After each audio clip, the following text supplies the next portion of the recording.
All right, everyone. Thank you for joining us as part of our NJLA Earth Day celebration. You heard me read Living Green, A Turtle's Quest for a Cleaner Planet. And now we're really excited as part of NJLA to welcome the author of the book, Artie Knapp. Artie, I just want to thank you for joining us and also for giving us permission to use your book as part of our Earth Day celebration. It's my pleasure, Ken. It's good to be with all the students and everyone in New Jersey. Hello to the Garden State.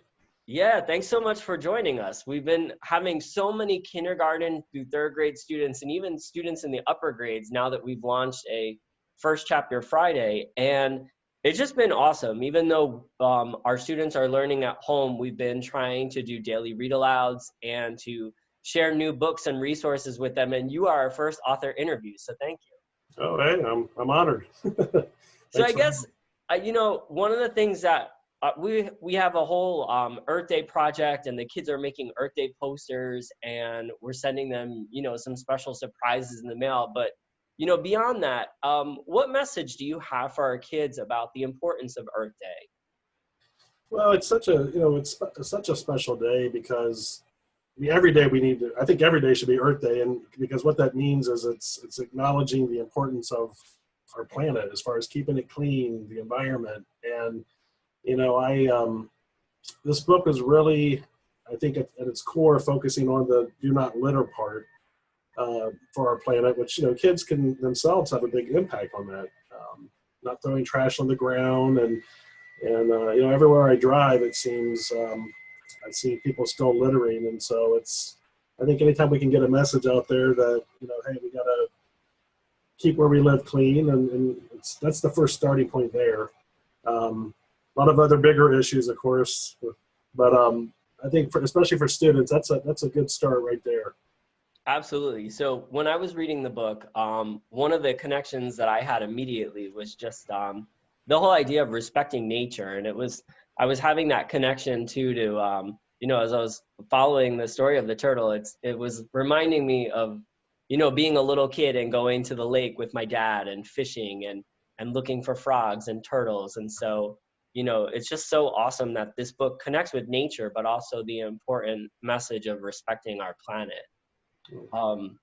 So what inspired you to write this book? It tells such a cool story.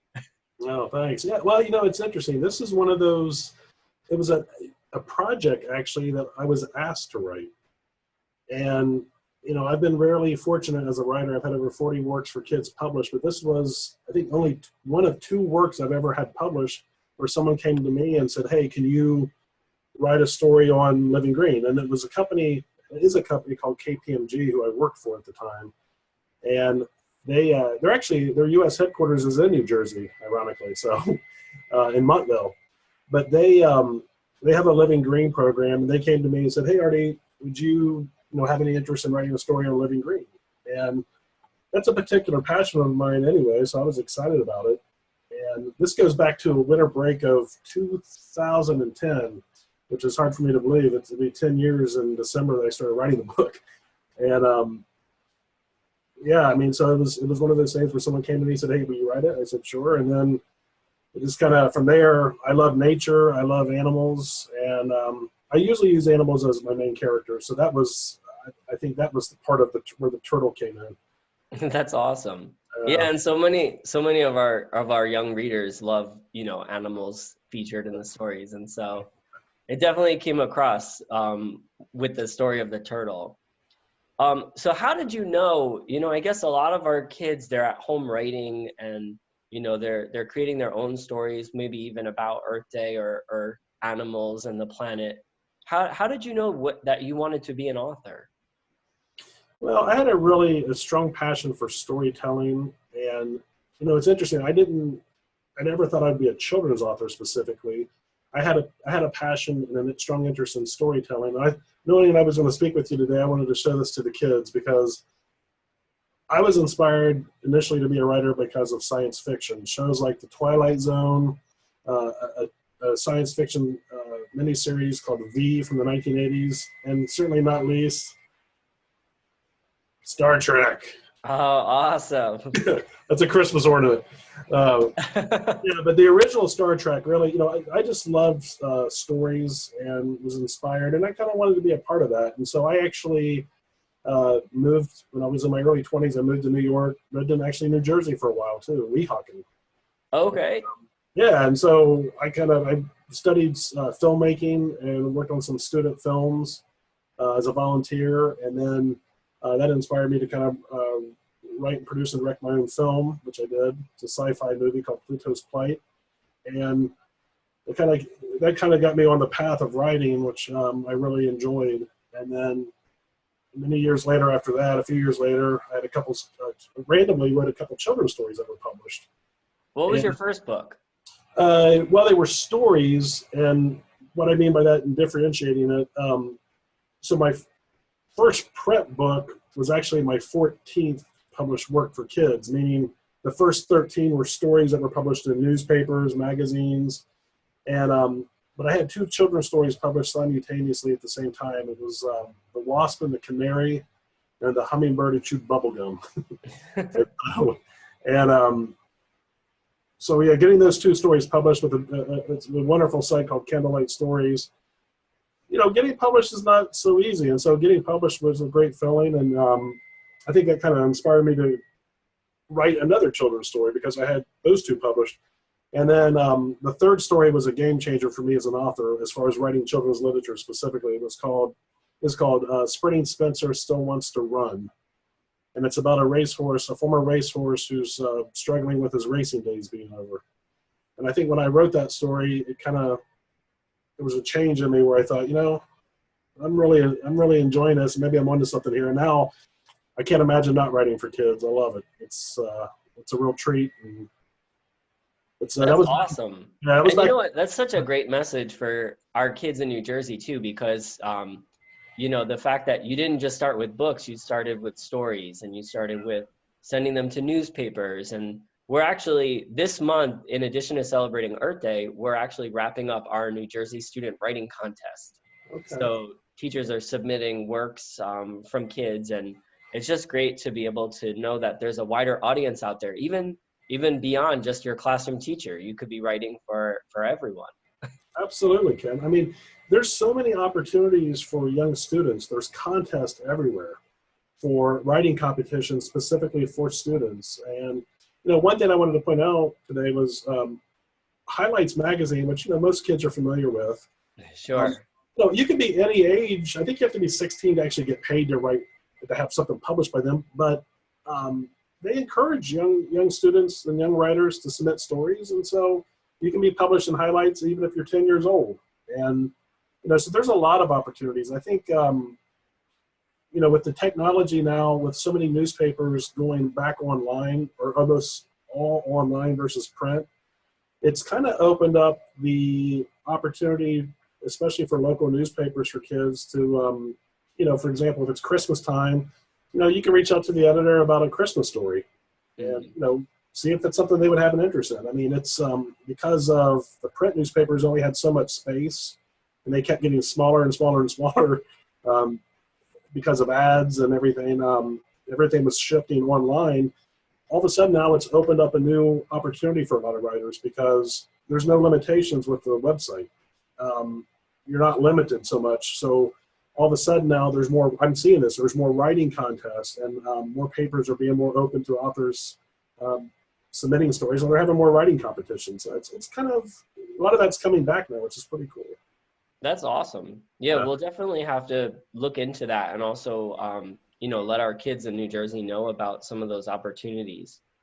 So what advice do you have for our K-3 kids there, or even just our students in New Jersey in general? They're at home, a lot of people are trying to balance, reading and writing, doing their math, eating, having snack, playing, getting fresh air safely when they can. Like, what advice do you have for the kids at home who want to be writing, or maybe even the kids who are having trouble picking up a pencil? Right. Well, first of all, it's such a, it's really, I want to say personally, thank you to all the educators out there, the teachers in New Jersey. educators like yourself, Kim, for doing what you guys are doing right now. I mean, it really puts in perspective how important education is, because even though in a lot of ways the world's stopping right now, the show must go on with education and schools. And so it's, I have a 10-year-old daughter named Alana, and, it can be challenging, keeping her from getting bored out of her mind every day. But I think it's important to kind of, as much as you can, keep a schedule and, read so much per day for pleasure reading. Obviously some of the kids are going to be assigned work to read because they're still going to school, but from home. But make sure you set time aside to do the things that you do enjoy as much as you can. Whether it's watching a movie or, like I said, reading a good book. But this is a great opportunity to discover new hobbies. If you've never been one who paints before, try something new, and you might surprise yourself. That's something I would really encourage kids to do. That's a good point. I think, if you're scheduling that time in the day and you're including an opportunity to read, an opportunity to write, but then you're also including an opportunity to learn something new.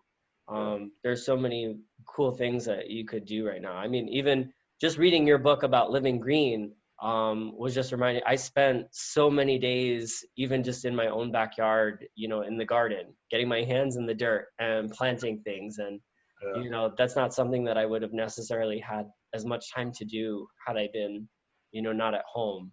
Right.